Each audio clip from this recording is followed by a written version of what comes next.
जैसे ही उसने मूर्ति को उठाया, उसकी उंगलियों पर काली गहरी राख चिपक गई और उसे तुरंत ही एक अजीब सा डर महसूस हुआ। धोने की कोशिश की, लेकिन राख जैसे उसकी आत्मा में रच बस गई हो, उतरने का नाम ही नहीं ले रही थी। गांव वाले उस प्राचीन मंदिर के पास जाने से भी डरते थे। कहते थे कि वहां कुछ असामान्य शक्ति है, कुछ ऐसा जिसे देखने वाले लौटकर कभी नहीं आ पाते।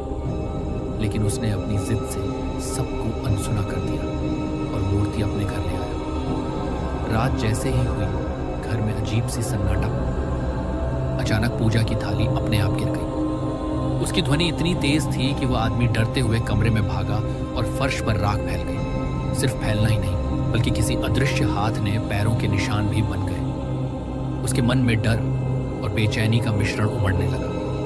वह कांपते हुए कमरे में गया, दरवाजा बंद किया, लेकिन उसके कानों में किसी का भारी धीमा सांस लेने का आवाज लगातार गूंज रही थी।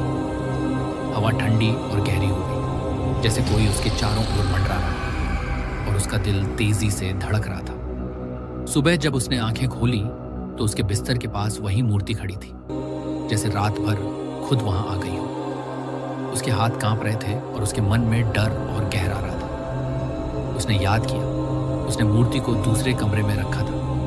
फर्श पर राख अभी भी बिखरी थी और सबसे डरावना, राख के बीच एक जोड़ी नए पैरों के निशान दिखाई दे रहे थे, जो मूर्ति से सीधे उसके बिस्तर तक आए और वहीं खत्म हो गए। दिल जैसे रुक सा गया। उसका मन कह रहा था। रात भर कोई उसके बिस्तर के पास खड़ा था। किसी ने उसे छुआ नहीं, देखा नहीं, लेकिन उसकी मौजूदगी हर जगह महसूस हो रही थी। उसने खुद को संभालने की कोशिश की, लेकिन डर की ठंडी लहरें उसकी रीढ़ में उतर रही थी। वह जानता था, यह रात कभी नहीं भूल पाएगा।